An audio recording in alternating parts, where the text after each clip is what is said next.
Risada de Kunak Cemiyatun Eveni.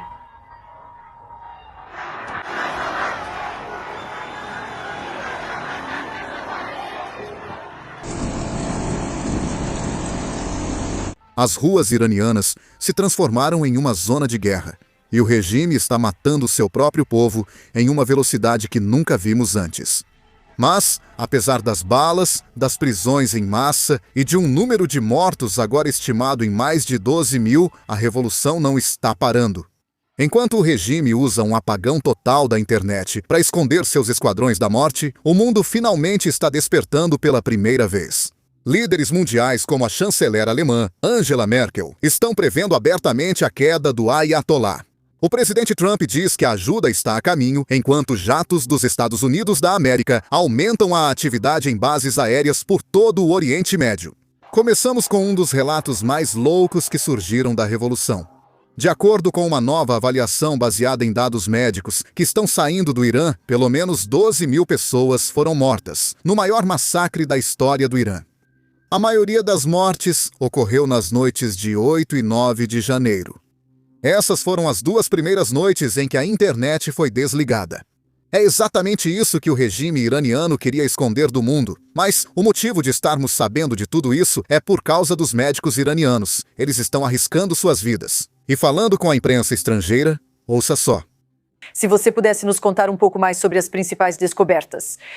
Pelo depoimento da médica, a médica com quem você conversou, você disse que ela afirmou que munição real e armas de nível militar foram usadas contra civis. Exatamente. Então, os pontos principais são, em primeiro lugar, ele diz, na quinta-feira, por volta das 22h, as pessoas feridas começaram a chegar. Esse é um cara que está na sala de cirurgia operando os feridos. Ele diz que a natureza dos ferimentos mudou imediatamente. Eles passaram de serem ferimentos causados por balas de borracha, armas de chumbinho ou tiros únicos de espingarda para se tornarem ferimentos de metralhadora, ferimentos de guerra. E ele diz que todos os hospitais estavam sobrecarregados, eles simplesmente não tinham pessoal suficiente para receber tantos mortos e feridos. A segunda questão ele apontou foi que parecia ter havido uma transição muito concreta. Por volta da meia-noite de quinta-feira, com as forças policiais recebendo ordens para recuar e os guardas revolucionários com armas de nível militar e forças básicas avançando para a linha de frente para atacar as pessoas. Ele ficou chocado com a natureza indiscriminada dos ferimentos e das lesões. Na verdade, as mortes se tornaram tão extensas que até o regime islâmico está sendo forçado a admitir que iranianos estão morrendo. Na própria televisão estatal deles. Eles estão dizendo que 2 mil pessoas já foram mortas até agora, a maioria delas iranianos comuns. Agora, devo dizer que há algum debate sobre exatamente quantas pessoas foram mortas, porque não estamos recebendo muitas informações devido ao corte da internet.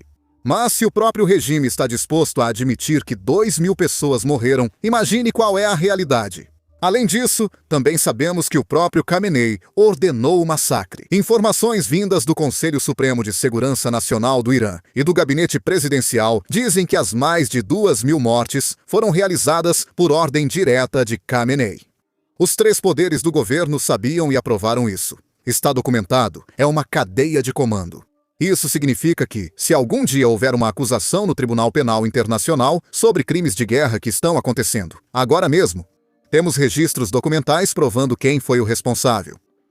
E a única razão de termos isso é porque alguém dentro do governo está vazando tudo isso. Isso é um sinal claro de deserção. O motivo dessa deserção é simples. O regime iraniano está seguindo um caminho sombrio para manter o poder. O Ayatollah está enviando seus esquadrões da morte para garantir que não perca o poder.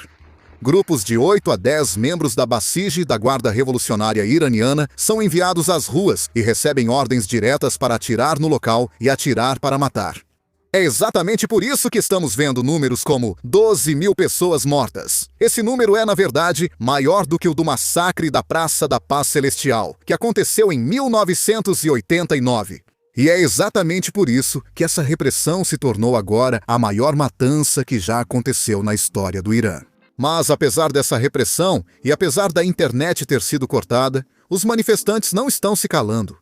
E é por isso que o próprio regime convocou seus próprios manifestantes para realizar um comício. O objetivo desse comício era conseguir algumas imagens para que pudessem transmiti-las na televisão estatal e, com isso, tentar convencer os manifestantes de que não vale a pena sair às ruas. Não vale a pena arriscar a vida deles. Dá uma olhada. Sorrindo e acenando mão no coração, o presidente do Irã, Masoud Pezeshkian, enquanto marchava ao lado da multidão. O governo pediu para que saíssem em apoio, enquanto vídeos como este mostram os corpos daqueles que se opõem a ele deitados em necrotérios. Os gritos de um parente fora da tela, mas inconfundível Kunak. Enquanto o apagão da internet imposto pelo regime entra em seu 5º dia, imagens do que as autoridades iranianas não querem que você veja continuam a surgir lentamente e com cautela. Essas imagens, perturbadoras e perigosas demais para que os parentes mostrem sem borrões, revelam famílias procurando por seus entes queridos entre os mortos, com tantos sacos de corpos que alguns ficam deixados do lado de fora. Essa é uma das coisas mais tristes que já vi. Não consigo nem imaginar o que as famílias estão sentindo ao terem que passar por esses necrotérios. E elas passam pelos corpos que vêm simplesmente deitados no chão. E então, precisam olhar todos esses, torcendo para não encontrar alguém da própria família. É realmente insano. E é por isso que estamos vendo que muitos desses funerais que estão sendo realizados para manifestantes mortos pelas forças de segurança, as pessoas estão publicamente entoando cantos sobre a derrubada de Khamenei. E é exatamente por isso que o governo iraniano está agora proibindo funerais para pessoas que foram mortas nesta revolução. Veja só.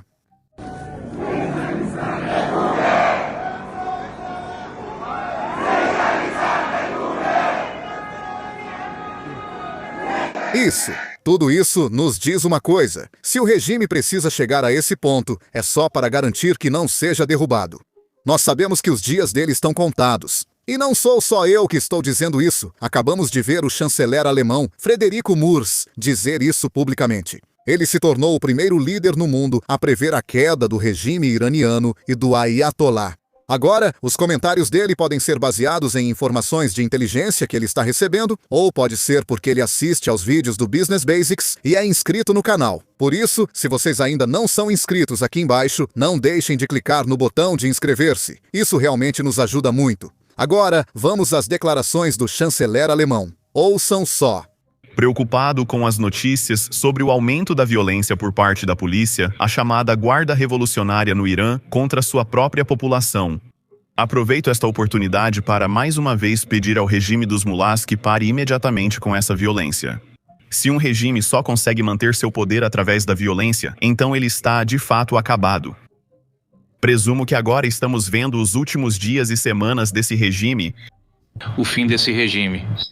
E não se trata apenas da violência nas ruas. As forças de segurança iranianas também prenderam milhares de manifestantes desde o início da revolução, e o Ayatollah declarou esses manifestantes inimigos de Deus. Isso significa que eles não têm direito a julgamento, vão direto para o corredor da morte. E as execuções estão marcadas para começar em 14 de janeiro. Isso é horrível, porque não importa o país. Toda pessoa tem o direito de protestar contra as ações do seu governo. E é por isso que até as Nações Unidas estão se manifestando contra isso. Só escute. Uma porta-voz do chefe de direitos humanos da Organização das Nações Unidas disse hoje que estava horrorizada. Não apenas pela violência cometida pelas forças de segurança contra os manifestantes, mas também pelas sugestões de que eles poderiam em breve enfrentar a pena de morte. Também é extremamente preocupante ver declarações públicas de alguns oficiais do judiciário indicando a possibilidade de a pena de morte ser usada contra manifestantes por meio de processos judiciais acelerados. O alto comissário enfatiza que os iranianos têm o direito de se manifestar pacificamente. Suas reivindicações precisam ser ouvidas e atendidas e não instrumentalizadas por ninguém. É aqui que mudamos nosso foco para os Estados Unidos e analisamos algumas ações que os Estados Unidos da América já tomaram. Como vocês já devem saber, o presidente Trump prometeu várias vezes que, se o Irã matar manifestantes, haverá consequências. E, com base nas evidências que estamos recebendo, as mortes chegaram a um nível sem precedentes. Então, ontem, vimos Trump anunciar isso no Twitter, dizendo: a partir de agora, qualquer país que fizer negócios com a República Islâmica do Irã pagará uma tarifa de 25% sobre qualquer negócio realizado. Com os Estados Unidos da América, essa ordem é final e conclusiva. Agora, duas coisas aqui. Primeiro de tudo, definitivamente uma ótima notícia porque coloca pressão onde mais dói. Vai diretamente na economia iraniana, que já está enfrentando enormes dificuldades. O Irã já é o segundo país mais sancionado do mundo, sendo o primeiro a Rússia, é claro.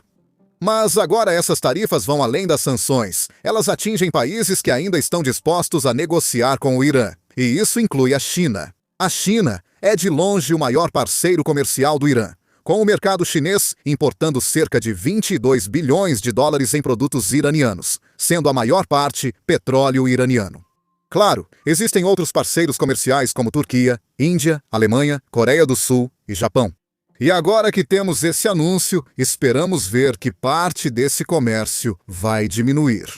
Agora, é aqui que falamos sobre o segundo ponto, porque anunciar uma lei é uma coisa, mas a aplicação é outra completamente diferente.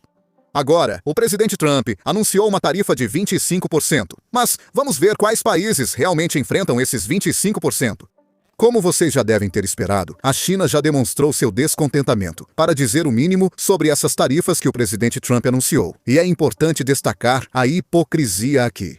Ainda não há comentários do Partido Comunista Chinês sobre os manifestantes que estão sendo mortos no Irã. Acho que faz sentido. O Partido Comunista Chinês está mais preocupado com seu próprio petróleo do que com o povo iraniano que está morrendo nas ruas. No entanto, a ação dos Estados Unidos da América não parou por aí.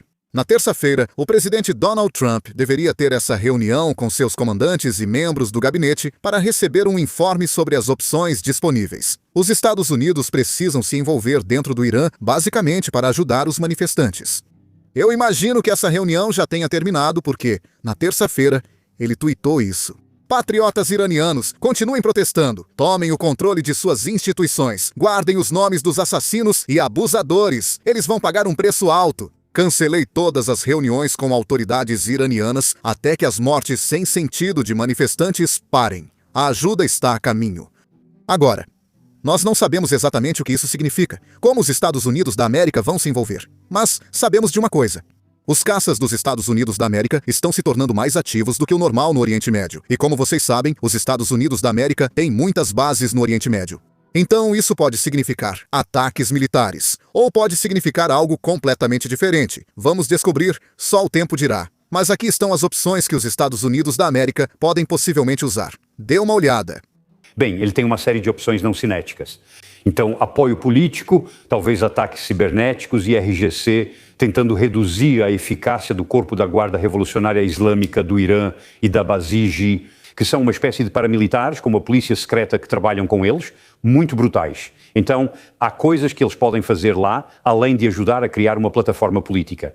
Existe um conselho de transição e pessoas como Shirin Ebadi, a ganhadora do Prêmio Nobel, fazem parte dele, estão disponíveis. Então, eles estão tentando apresentar pessoas que representariam uma alternativa. Isso é tudo coisa boa do ponto de vista político. Mas o presidente Trump, é claro, continua falando de forma mais agressiva. Como se ele tivesse uma série de opções militares e, em teoria, existem bases militares em todo o Oriente Médio e os americanos têm uma base em praticamente todos os países do Oriente Médio, além de terem muitas bases aéreas. Então, as duas principais ficam em Al-Udeid, no Catar, perto de Doha, nos arredores de Doha, e Al-Dhafra, nos Emirados Árabes Unidos. E ambas essas bases possuem, grandes esquadrões aéreos que podem ser utilizados. E se essas bases não estiverem disponíveis por causa das sensibilidades dos estados do Oriente Médio, então estamos falando de Ramstein, na Alemanha. E embora seja uma distância considerável, a base de Akrotiri, no Chipre, pode ter algum papel nisso. Ninguém disse isso, mas é lógico se você pensar a respeito. Como vocês sabem, a revolução ainda está em andamento, e vamos garantir que vocês fiquem atualizados à medida que recebermos mais informações. Então, não se esqueçam de clicar no botão de inscrever-se aqui embaixo. Meu nome é Sam, e vejo vocês no próximo vídeo. Um dos problemas de fazer vídeos como este, onde mostramos muitos ataques de drones, mesmo que nenhum humano ou soldado russo esteja se machucando, no vídeo. O YouTube geralmente desmonetiza ou restringe nossos vídeos. Na verdade, na última semana, tivemos 4 dos nossos vídeos desmonetizados. De acordo com o YouTube, mostrar ataques de drones ou até mesmo imagens da linha de frente não é algo amigável para os anunciantes. E é por isso que os vídeos são restritos. Mas essa é a realidade da guerra moderna. E essa é a guerra que os ucranianos estão enfrentando e tentando sobreviver. Por isso, acreditamos que é importante mostrar tudo isso. E foi por isso que lançamos nossa própria plataforma, Basics Insider. Nós a construímos do zero, então não temos nenhuma restrição. Não precisamos borrar nossos ataques de drones, não precisamos borrar nossas imagens da linha de frente e não precisamos borrar bases aéreas russas sendo destruídas. Além disso, nós realmente não exibimos nenhum anúncio no site. Dessa forma, não precisamos nos censurar, só porque os anunciantes não gostam do que estamos mostrando. Não financiamos o site com anúncios, financiamos com o seu apoio. Então, se você é alguém que se interessa por esse tipo de cobertura, e se você quer assistir nossos vídeos sem censura e ter acesso a conteúdos extras que simplesmente não podemos colocar aqui no YouTube, então, com certeza, junte-se a nós em basicsinsider.com. Você também pode clicar no link na descrição ou escanear o código QR que aparece na sua tela. Ao se juntar, você poderá assistir a todo o conteúdo que já publicamos e a todos os vídeos que vamos publicar no futuro. Além disso, você estará apoiando nossa cobertura e nosso canal. Então, muito obrigado. Meu nome é Sam e vejo vocês no próximo vídeo.